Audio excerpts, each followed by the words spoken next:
Misión, Vida y Libertad presenta su programa Eterna Redención.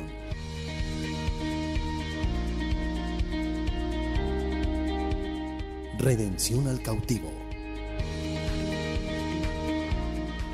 Restauración en la familia. Redención en la identidad. Redención en la salud. Redención en los jóvenes. Redención para la nueva generación.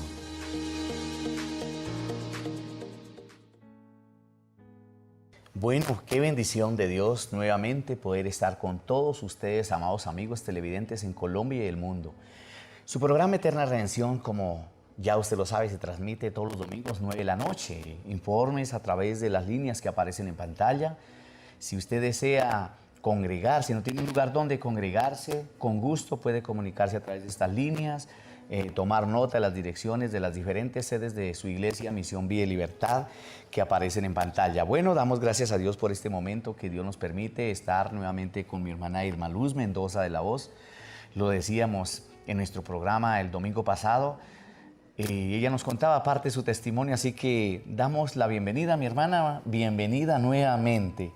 Muchas gracias, Pastor Oscar, por permitirme estar nuevamente aquí en este programa, y un saludo especial a ustedes, todos los televidentes. Con todo mi cariño en Cristo, deseo que todos estén llenos de paz.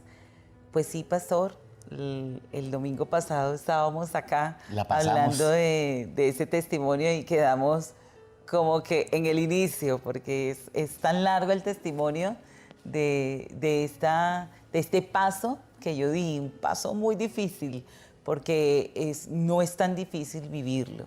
Claro que sí. Hay una cosa que en nuestro programa anterior nos decía, de que vino el momento de que ya al empezar a conocer del Señor, de su palabra, vino el momento donde hubo persecución, menosprecio, bueno, cosas tremendas que aún parte de ello, como un comienzo de una ruina, algo así es lo que comentaba acerca de lo que pasó a partir del momento cuando ya empezó a ser una mujer de Dios. ¿Qué pasó ahí? Bueno, como para retomar un poquito en lo que quedamos el domingo pasado, pues que yo era monja en la congregación de Hermanas Dominicas de la Presentación de la Santísima Virgen María. Pues aquí en este momento que yo empiezo a hablar con el pastor, se empieza a generar una crisis en mí, pero esa crisis va acompañada de persecución de las mismas compañeras del convento. Entonces yo trabajaba con la pastoral juvenil en la Arquidiócesis de Bogotá, trabajé a nivel latinoamericano, viajé a otros países, y eso generó una persecución de muchas otras monjas jóvenes y también jóvenes que tenían cierta autoridad, y empezaron a criticarme, a generar chismes, y eso generó todo como un torbellino dentro de mí. Fue como un torbellino, como que me empezaba a darme cuenta de muchas cosas que yo nunca me había creído dar cuenta. Entonces entró esa crisis, y un día yo llamé a mi mamá desesperada. Yo vivía en Girardot ya, yo viví en Tunja, viví en Bogotá, también viví en Girardot, y una vez en Girardot yo llamé a mi mamá y le dije: mire, vea, yo estoy desesperada, me está pasando esto. Yo estaba en una de las casas de las monjas y prácticamente yo me escapé, me salí así y le dije: tengo una hora para poder hablar con alguien, que usted me ayudara a hablar con el pastor Oscar. Pero el pastor Oscar estaba en Suba, yo estaba en el 11 Sur, y pues en ese momento las distancias hasta allá pues me demoraba 2 horas, es decir, no alcanzaba el tiempo en el que yo tenía que regresar, en el que yo supuestamente había salido a hacer una diligencia y tenía que regresar en 2 horas. Así que mi mamá me citó en la segunda sur, en Bogotá, en la iglesia Bethesda, y yo le dije: yo necesito hablar con un pastor o con alguien. Entonces ella me dijo: no, allá en la iglesia Bethesda hay unos pastores que se llaman Enrique y Mélida Gómez, pues alguno de ellos te atenderá, o alguien de la iglesia. Y yo le dije, no, mire, vea, yo necesito hablar con alguien porque yo realmente estoy desesperada. Pues yo llegué acá y cómo sería mi ego y Venía mi con su atuendo de monja, prepotencia. Y yo llegué vestida de hábito, que yo entré y bueno, mi mamá habló con el celador y yo le dije, mire, vea, yo tengo afán, así que si ella me va a atender, que me atienda ya.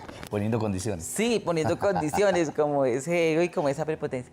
Pues a mí de todos modos me aterró la humildad de esta pastora porque ella en cuanto se enteró que era una monja, ella enseguida me atendió.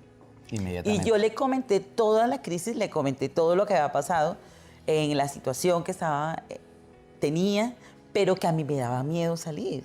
Es decir, yo tenía ya una situación de vida, un proyecto de vida definido y que de pronto, de un momento a otro, se me desborona todo lo que traigo y que yo no sabía qué hacer.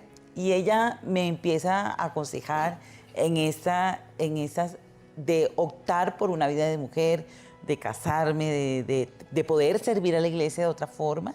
Y me regala un libro del Espíritu Santo de Benny Hinn. Qué bendición. Y este libro prácticamente yo lo empiezo a leer y me empieza a abrir los ojos.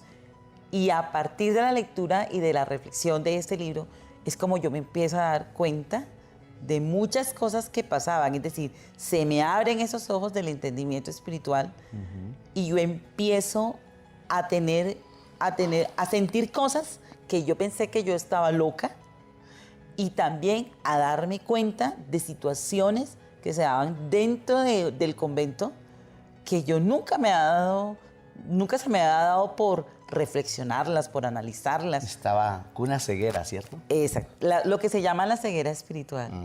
Qué bendición. Mi hermana Irma, y cuando nosotros podemos ver todo lo que muy a diario se logra presentar dentro de un convento, cosas de que muchas veces la persona dice, bueno, estamos aquí sirviendo a un Dios vivo. O sea, siempre su credibilidad es de que están en lo correcto. Ahí, en esa parte, ¿cómo se sentía después de que conoció esa verdad? Pues cuando conocí esa verdad, como les decía, yo empecé a darme cuenta de muchas cosas que no eran y también a darme cuenta que la palabra uno la analizaba, uno la estudiaba. Yo, por ejemplo, dentro del convento me especialicé en hermenéutica, en exégesis, entonces yo conocía muy bien la palabra, pero cuando llegábamos a ciertos puntos de la palabra, uno la escudriñaba de acuerdo a la doctrina católica. La doctrina católica se basa en la palabra, pero también en las cartas que han escrito los papas y en los ciertos concilios que se han dado, como por ejemplo el Concilio Vaticano, y los documentos que se generan en los sínodos, es decir, reuniones de sacerdotes, obispos, el Papa, y de allí se generan una doctrina. Entonces, yo estaba basada en esa doctrina. O sea que de manera pues que cuando nosotros miramos aquí, usted era consciente, hermana Irma, de que la religión católica está en contra de los grandes principios de la palabra de Dios. No era consciente. Yo me fui dando cuenta de esa doctrina después. Como le digo, ese libro de Benny Hinn fue para mí, yo pienso que a nivel espiritual me ayudó muchísimo de poder darme cuenta de cómo era el Espíritu Santo quien iba revelando. Y es más, yo empecé, porque le decía que yo pensé que yo estaba loca, porque yo empecé a tener visiones y a ver cosas. Tremendo esto. ¿Y usted como religiosa sabía o estaba, digamos, confiada de que todo esto iba a llenar todas esas expectativas en su vida? Pues yo sí, yo tenía un proyecto de vida definido, como le había dicho anteriormente, yo tenía un proyecto de vida establecido, de que yo tenía que, soltera, había optado por 3 votos, ya los había profesado perpetuamente, el voto de obediencia, el voto de pobreza y el voto de castidad, y que no casarme. Es más, mi sentir era servir, predicar el evangelio, servir a los pobres, ayudar al necesitado, pero yo lo tenía desde el punto de vista de monja. Cuando a mí la palabra me empieza a desatar y a abrirme los ojos del espíritu, en esa ceguera que yo tenía, yo me empiezo a dar cuenta que no es así. y empiezo a descubrir una cantidad de cosas, como por ejemplo pelea entre monjas, brujerías que se hacían entre ellas mismas. ¿Cómo así que brujería? Sí, hacían brujerías a través de los santos. Entonces, por ejemplo, había monjas que tienen ansias de poder. Esto está tremendo. Hermana Irma, esto, digamos, yo sé que mucho televidente en este momento está pensando, bueno, pero ¿cómo así? ¿Se mueve la brujería dentro de la tradición o la religión católica?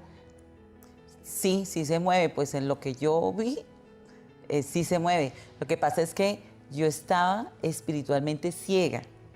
Y es con todo este proceso que yo les he contado, este acompañamiento que mi Dios me dio. Yo pienso que fue privilegiada porque me dio unos pastores que creo que saben mucho, ¿no? En el momento yo decía, creo que sabe mucho. Hoy en día sé quiénes son, y que son unas personas que conocen y que tienen un gran conocimiento de la palabra de Dios. Pero en ese momento yo miraba que la brujería sí se daba, entre ellas la pelea por tener poder en autoridad. Y cuando una persona de ellas quería tener autoridad, daba brujería. Entonces ponían a los santos, le ponían escrituras. Una de las cosas que ponían era al San José. San José le escribían lo que querían y se lo ponían a los pies. A San Antonio también. Con la misma Virgen María le ponían el rosario y a muchos santos los ponían de cabeza. Tremendo. Los amarraban. Y en ese momento yo no sabía que eso era magia blanca o era magia negra o era brujería. Yo no lo sabía. En sí, yo lo vine, fue a descubrir ya en el momento en que doy el paso para yo salir y que empiezo también a conocer la verdadera doctrina que me brindaba la palabra de Dios. Y es cuando yo empiezo a confrontarme y decir, bueno, ¿de dónde salí? Y por ejemplo, cuando entre ellas había una discusión, yo presencié una pelea entre dos monjas. Agarradas. Y una de ellas, una era más joven, otra era más anciana, y la más anciana se cayó, se fracturó un brazo, y a mí me dio como dolor. Y eso me hizo entrar más en crisis, ya no solamente en una crisis espiritual como tal, sino en una crisis moral. Y entró la crisis en mi proyecto de vida. Tremendo. Ya algo, por eso el Señor es el que quita esas vendas, el que abre los ojos de nuestro entendimiento para que venga el discernimiento, el poder conocer, el poder discernir entre lo santo y lo profano. Y ahí, como lo acaba de decir, habían cosas tremendas que sucedían, ¿cierto? Pero algo que yo quiero que ya en los minutos que nos quedan, quiero que le cuente a nuestros televidentes en el momento cuando tuvo que salir. En alguna ocasión me comentaba que estuvo en República Dominicana, ya tuvo que salir. Bueno, Dios permitió que llegara a nuestra casa y sí, aún sigue ahí. Yo, después de Girardot, viajé a República Dominicana, pero ya con este proceso de acompañamiento que venía, pero yo no me atrevía a dar el paso. ¿Por qué no me atrevía a dar el paso? Porque yo tenía todo un proyecto de vida seguro, ante todo como la seguridad. Y dentro de la congregación, pues yo ocupaba como unos puestos muy importantes en cuestión de colaboración, de liderazgo. Y pues esto también a mí me amarraba, de cierta manera, como hacer quedar mal. Pero en República Dominicana fue cuando yo decidí dar ese paso. ¿Y cómo llegué? Como uno hace el voto de pobreza, todo el tiempo que yo trabajé allá. Voto de pobreza. Voto de pobreza. En esos 11 años que yo estuve, de todo lo que yo trabajé, yo no gané nada. Entonces a mí me quitaron toda la ropa, me quitaron la ropa. Y yo tenía de mis cosas una sudadera, unos zapatos y un saco. Y con eso salí. Es decir, yo salí sin nada. Es más, hasta intentaron quitarme mis documentos. Cuando mi hermano me vino a esperar al aeropuerto El Dorado, él fue el que me ayudó a que no me quitaran los documentos. Y yo llegué sin nada. Yo llegué a la casa de los pastores Oscar y Alicia y yo llegué sin nada. Entonces fue como ese acompañamiento tanto de la pastora Alicia en esa parte afectiva, de enseñarme hasta de maquillar con Geraldine Pérez, las dos. Yedita Pérez, que es la hija de la pastora, y con la pastora Alicia, ellas dos me cogían a peinarme, a enseñarme a maquillar, a sacar otra cédula, porque yo tenía la cédula con el hábito, y el pastor Oscar también a orar por mí, porque había muchas ataduras, es decir, consagran a las monjas, a las fundadoras, que son santas, en este caso era María Puspa, y a mí me consagraron, me rezaban el vientre, y fueron cosas que fue revelando el Espíritu Santo. Consagrada. Sí, al ser consagrada hubo una persecución, ¿no? Porque la persecución física, porque la rabia que ella les dio de que una monja tan líder, que ellas esperaban que fuera, pues que tuviera como una importancia relevante en esa vocación de monja, salírseles, hubo una persecución física, pero también hubo una persecución espiritual a través de esta consagración, que es lo que conocemos como magia blanca. Tremendo, todas estas cosas que se mueven allí. Así que por eso yo les invito para que, bueno, en nuestro próximo programa estarán nuevamente los hermanas compartiéndonos de parte de esto y también, lógicamente, con el mensaje de la palabra del Señor que se encuentra allí en Romanos capítulo 6, versículo 11. Ahora, ¿qué debemos hacer? Considerarnos muertos totalmente al pecado y vivos para Dios. Mi hermana, muchas gracias, de verdad, esto edifica mucho. Sé que mucho televidente en este momento está diciendo, bueno, qué bendición por esto que Dios ha hecho en esta mujer. Y cosas más grandes, sino que, bueno, sabemos que por factor tiempo no podemos continuar, pero mi hermana, muchas gracias.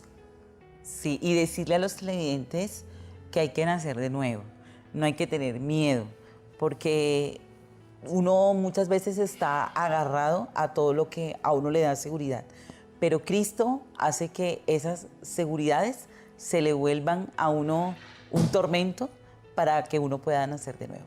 Bueno, mis amados, bendiciones, así que el Señor les bendiga de hoy en 8 a la misma hora. Un abrazo.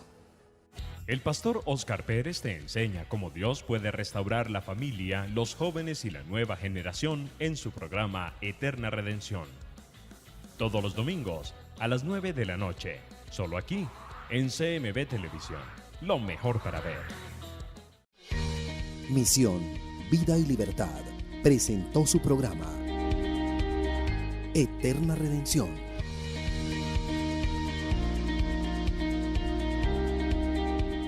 Redención al cautivo. Restauración en la familia. Redención en la identidad. Redención en la salud. Redención en los jóvenes. Redención para la nueva generación.